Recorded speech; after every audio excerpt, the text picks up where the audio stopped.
Приветствую вас, дорогие тельцы, вы на канале Таро-дома, меня зовут Александра, и у меня для вас прогноз на неделю с 25 по 31 марта. Смотрим мы с вами на круглой колоде 5 карт. Первая карта покажет настроение, и 4 карты это будут сферы жизни. Также еще будут кубики участвовать в складе. Смотрим. Тельцы, период с 25 марта по 31. Покажите мне настроение, личную жизнь, работу, финансы и здоровье тельцов в этот период. 5 карт подряд. Настроение ваше, личная жизнь, работа, деньги и самочувствие, здоровье. Кубики, покажите мне, пожалуйста, для тельцов период с 25 по 31 марта. 11 дом. На первый план выйдут отношения с вашим окружением. 11 дом отвечает за большие группы людей. Команды, коллективы, группы. Когда мы взаимодействуем с этими коллективами. Дальше, значит, знак зодиака Козерог. Общение с козерогами может быть много. И выпадает Уран. Уран обещает всегда какие-то перевороты, перемены, трансформации, изменения. То есть что-то может поменяться. Возможно, поменяется окружение по 11 дому, как вариант. Будем сейчас смотреть. Уран это вообще как бы свобода. Планета свободы. Может быть, вы освободитесь от каких-то коллективов, групп. Может быть, это как вариант. То есть это когда я хочу проводить время один. Еще может быть. Так, ну и смотрим, значит, по сферам теперь. Ваше настроение. Ага, ну да, король жезлов. Я хочу быть не частью команды, а я хочу быть лидером. Я хочу быть номер один в этом коллективе. То есть вы будете перетягивать одеяло на себя. А здесь вот как раз 11 дом может показывать, что коллективы, возможно, не хотят плясать под вашу дудку. Понимаете, здесь вот такая история. А вы не хотите плясать под их дудку. И все. То есть вы хотите делать по-своему. Уран вас заставляет вести себя, знаете, как выделяться. Выделяться из толпы заставляет вас. Быть вот таким особенным, не таким, как все. Все говорят черное, вы говорите белое, наоборот. И плюс еще вот сам король жезла, он как бы ваше настроение, как бы усиливает это, понимаете? Если бы здесь была какая-то более... там другая карта, более покладистая, можно было бы сгладить эти углы, но карта настроения говорит, нет, вот я буду просто против всех идти вперед, и никто меня не остановит. Так что настрой у вас боевой на этой неделе. Но это не боевой в плане того, что да, вы там готовы драться, сражаться, нет, это не король мечей. Это вот когда вы такие очень рисковые и решительные, очень такие...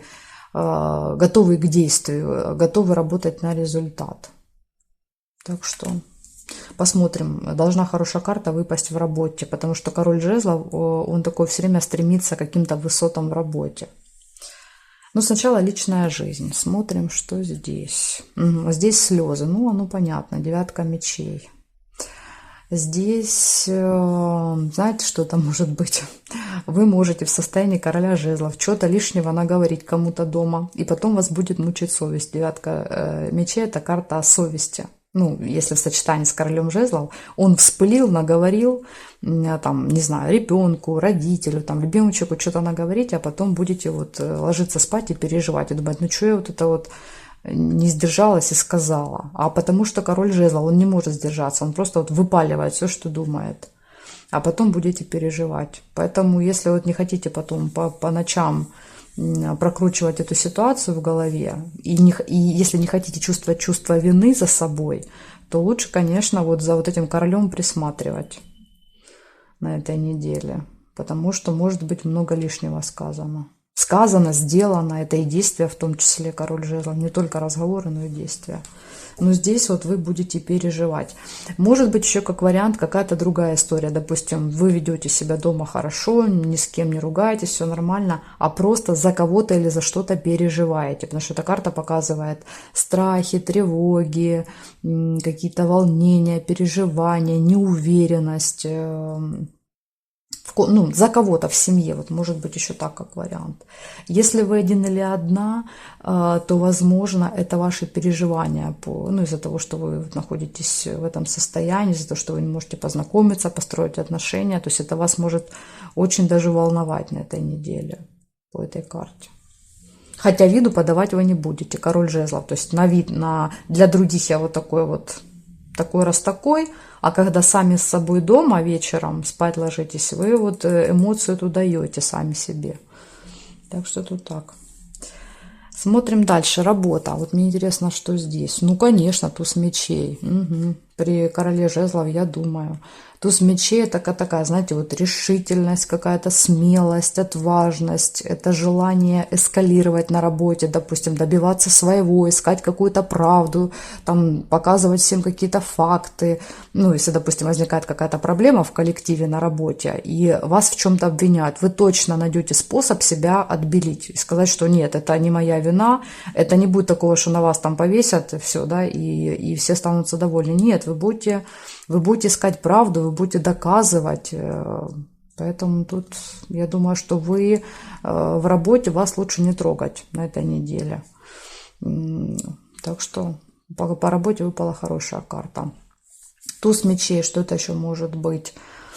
Хорошо будет работать голова, у вас интеллект, поэтому вот хорошо принимать какие-то решения, допустим, вести с кем-то переговоры хорошо, когда выпадает туз мечей, потому что коммуникация, вы хорошо коммуницируете, умеете убедить человека.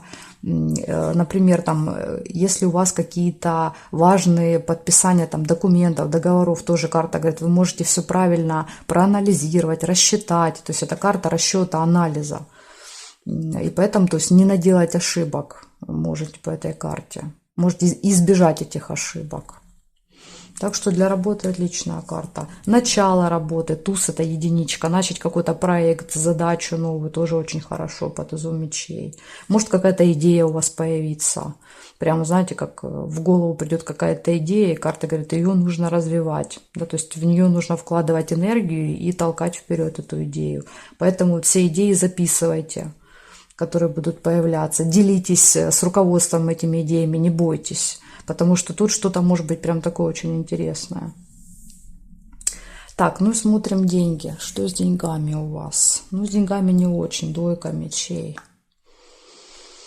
С деньгами тут не очень. Карта показывает, что, возможно, придется денег подождать. Карта выжидания. Допустим, если вам должны были делать какие-то выплаты, возможно, будут переноситься, чуть позже выплатят. Карта такого, знаете, паузы, стопа, напряжения в финансах может быть. То есть, когда не могу себе лишнего позволить, глаза завязаны. Из-за того, что вот нет этих выплат, я не могу себе что-то позволить. Поэтому, к сожалению, по финансам здесь напряжение. Может быть, придется принимать какое-то решение, связанное с финансами. Это еще да, нет. Двойка всегда показывает покупать, не покупать, вкладывать, не вкладывать. Вот еще на этой неделе может быть какие-то такие спорные вопросы в финансах у вас. И вы прям вот не будете знать, что делать. Ну, подсказка здесь, слушайте свое сердце. Не головой рассчитывать, у вас очень сильно будет работать голова, и вам захочется все посчитать. Да, вот так выгодно, а вот так невыгодно. А карты говорят, ну, здесь один расчет не поможет. Если ты сделаешь выводы через расчет, то ты можешь сделать ошибку. Вот в этом случае как раз нужно про сердце тоже не забывать. Ну, допустим, там вы хотите что-то купить, телефон. Да, берем пример, телефон хотите купить. Один очень сильно нравится, а у другого лучшие характеристики. Да? То есть с одной стороны нравится, с другой стороны характеристики-то у этого лучше. И скорее всего, что победит, вот по этой карте может победить голова. Да, скажет, ну вот этот лучше по характеристикам. А здесь как раз совет, что ну не всегда. Да? То есть иногда нужно купить то, что тебе нравится, а не то, что там лучше. Так будет правильнее. Ну, вообще, конечно, в этот период лучше ничего не покупать, если честно. Поэтому двойка мечей, может быть, вам и выпала. Говорит, подожди, стоп, пока ничего не покупай, потому что с 25 марта по-моему, 10 или 8 апреля, ну, там, по 10, грубо говоря, коридор затмений, и все покупки, сделанные в этот период, они ошибочные. Мы вот как-то неправильно подходим к покупкам, поэтому они потом нам не нужны, они некачественные, они ломаются. Так что вот лучше сейчас ничего не покупать, конечно. А потом будет ретроградный Меркурий, то же самое, со 2 апреля у нас еще начнется ретро-Меркурий, там почти до конца. Поэтому вот пока, конечно, с покупками лучше подождать до 20-х чисел апреля. Ну, я имею в виду какие-то крупные, дорогие. Понятно, что какую-то мелочь там не страшно. А если это там стоит дорого, то лучше не покупать. Смотрим здоровье. Юстиция по здоровью. Возможно, будете брать какие-то справки. Часто юстиция показывает документы, бумажки, справки. Возможно, нужно проходить какие-то комиссии или заставят пройти какую-то там на работе. Может быть, надо будет какую-то справку принести. Ну, что такое. Опять же, тоже, да, вот туз мечей — это тоже документы. Что еще? Карта предупреждает о том, что организм ваш разбалансирован. Он не работает, как часы, видите, перевешивает. Чего-то много, чего-то мало. Чего-то в организме слишком много, а чего-то, наоборот, не достает. И чтобы это выяснить, нужна аналитика. Карта юстиции — это нужно все проанализировать, там, сдать какие-то анализы, сделать УЗИ, иметь информацию. И уже потом на основе этой информации, да, вот врач должен вам выписывать какое-то лечение. И по анализам вы поймете, чего много, а чего не хватает в организме. Так что здесь вот однозначно здоровьем нужно заниматься, карты показывают. Ну, скорее всего, что на этой неделе как-то вот, может быть, вы запишетесь к врачу. Часто юстиция проигрывается, как только мы записываемся, допустим, там звоним, записываемся, или там через интернет, если есть такая возможность. Вот у нас есть система, мы через интернет, я через интернет записываюсь. Поэтому тут вот может быть так, что вы только запишетесь к врачу, но лечиться еще не будете по этой карте. Но тут как бы что-то не так. Это карта предупреждения, что что-то в организме не совсем так, как надо. Поэтому смотрите, очень хорошая неделя для работы, но не очень хорошая для финансов, здоровья. И в личной жизни тоже. Тут карта выпала не сахар. Так что, к сожалению, видите, работа перевесила 3 вот эти сферы. Вся ваша удача ушла в сферу работы. Поэтому вот так. Благодарю за внимание, тельцы, и жду вас на своих новых видео.